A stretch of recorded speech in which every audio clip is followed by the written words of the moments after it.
The clock tower in Herald Square began to chime. It repeated 11 times. Detective Riley filled his glass with ice, then took a cold bottle of Coke from the fridge and poured it in. It was mid-August. The heat was suffocating. The window of the detective's office faced the main street. Every now and then, a hot breeze would blow, shifting the scattered papers on his desk. The detective splashed some water on his hands and face and sat by the window. He downed the glass of soda in one gulp and lit a cigarette.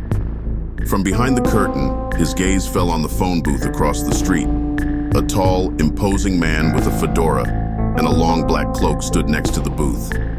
His eyes were lost in the darkness of the night.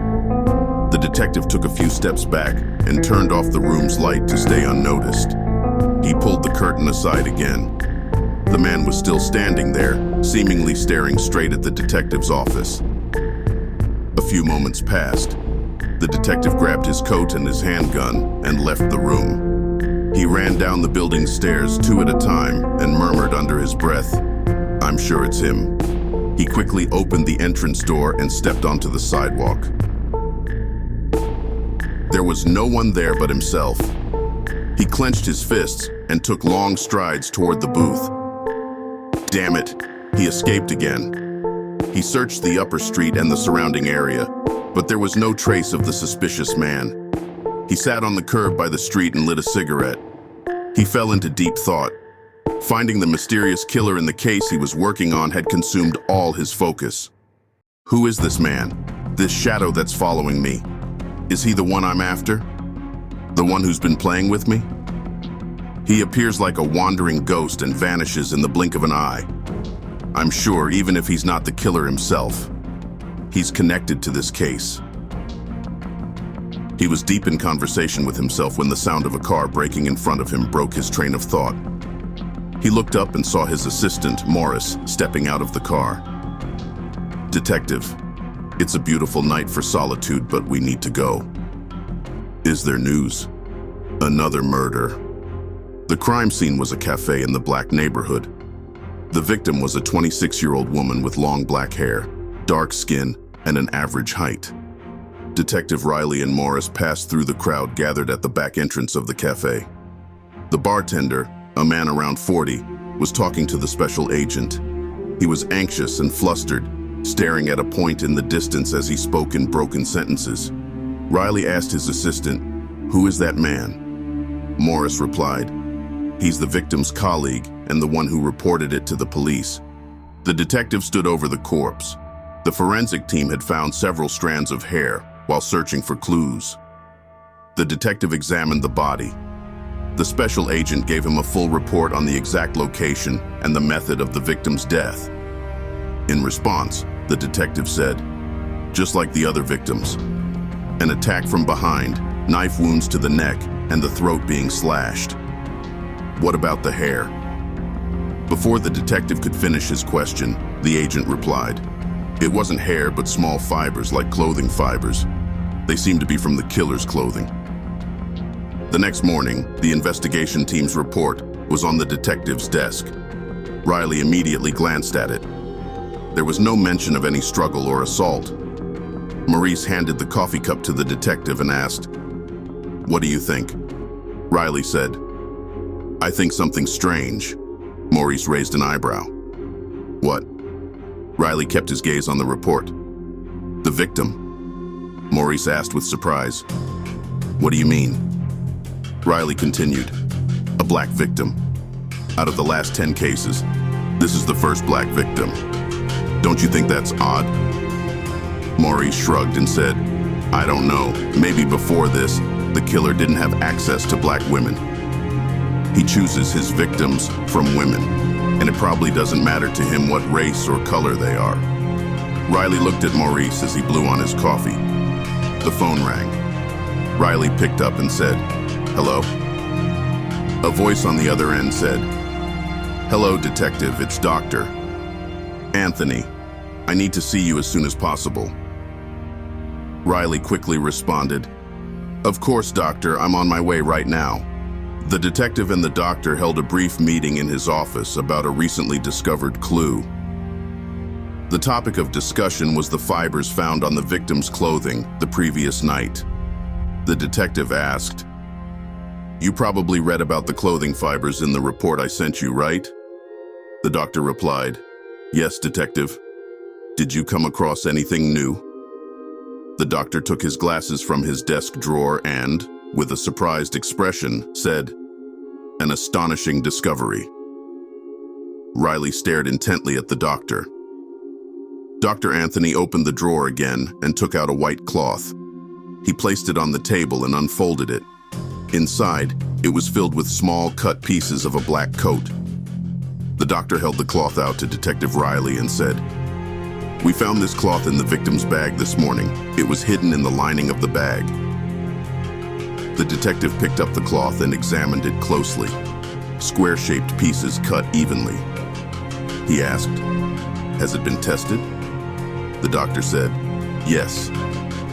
The detective waited for the doctor to continue, asking with his eyes what the result was. The doctor said, "There is no trace of DNA on this cloth or these fabric pieces. What I'm about to tell you will shock you." The detective was all ears, not blinking. The doctor continued, speaking slowly and deliberately. "This white cloth belongs to you." There was a moment of silence. Then the detective, louder and more surprised, asked, "What did you say?" Dr. Anthony adjusted his tie and said, "Check the bottom left corner of the handkerchief. Your first name and the initial of your last name are written there. Doesn't it look familiar?" Riley spread the handkerchief on the table and searched for his name. The doctor was right. In small black letters it read, "Detective Tom, R." Riley examined the letters on the handkerchief several times. His name and title were clearly inscribed on it. The detective stood up from his chair, took a walk around the room and said, "This is ridiculous. What does it mean?" The doctor said nothing.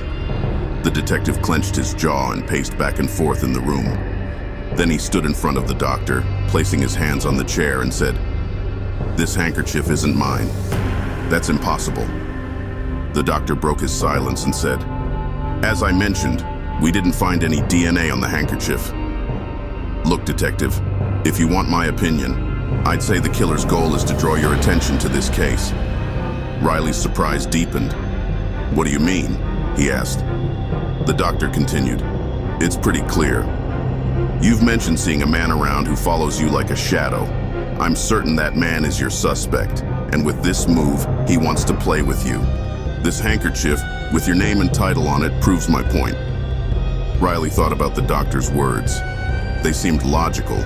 He asked, "What about these cut pieces of fabric? What do you make of them?" The doctor got up from behind the desk and stood next to the detective. He picked up the pieces and, while examining them, said, "In my opinion, these torn fabrics have a specific meaning. For instance, maybe the killer intends to threaten you and liken these pieces to your clothes." "You mean a death threat?" Riley asked. The doctor nodded slowly in confirmation. The detective gave a prideful smile and said, "Assuming your guess is right, he doesn't know who he's up against. He can't compete with me.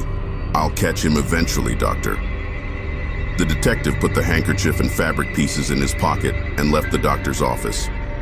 Riley stood at the window of the hotel apartment he had rented, staring into the darkness at the phone booth across the street. The shadow that had been following him in recent days had robbed him of sleep. Under his breath, he muttered, "Why don't you come? Now that you want this, come and continue the game." He examined the handkerchief he had taken from Dr. Anthony's office once more. Under the candlelight, he carefully inspected the cut pieces of fabric, feeling their texture between his fingers. Suddenly, he jumped. The fabric pieces belonged to an old coat he had thrown out just before taking on the case. The striking detail was that he lived in Chicago. Did the killer know him from the city where he resided? He sat back down, thoughts swirling in his mind, and fear took hold of him. The killer had focused all his attention and intent on him. His gaze fell back outside the window. A dark shadow passed under the streetlight. Riley stormed outside like a whirlwind. It was too late. The shadow had fled and disappeared. He wanted to shout. Who was he? And what grudge did he hold against a seasoned detective like him? That night, he didn't close his eyes. Early the next morning, before the office opened, he went to his desk.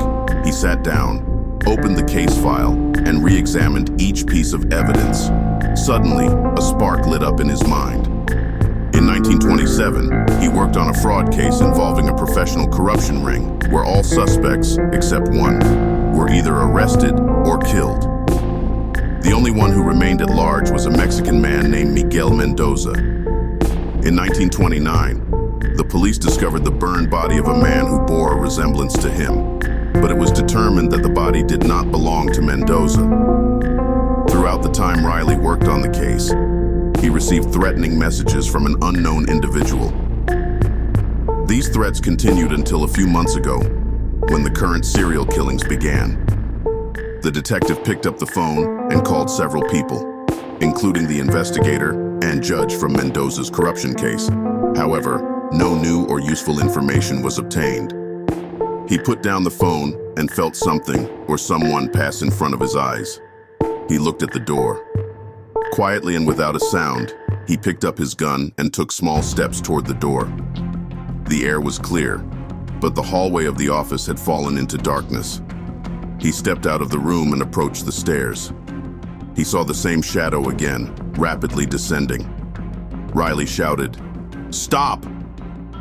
He took the stairs 3 at a time and reached the building's entrance. The shadow passed by the side street and Riley followed it. He checked the dead-end alleys and large streets one by one, but there was no sign of the shadowy man. Breathing heavily, he sat on the corner of the busy sidewalk. His legs could no longer hold him up. He was extremely frustrated. The person he had been chasing bore no resemblance to a human. He appeared for a moment, and as soon as he was seen, he vanished, as if he had never existed. The scorching sun, with its direct rays from above, relentlessly beat down on Riley's flushed face. He felt helpless. He stood up and walked down the street ahead of him until the end.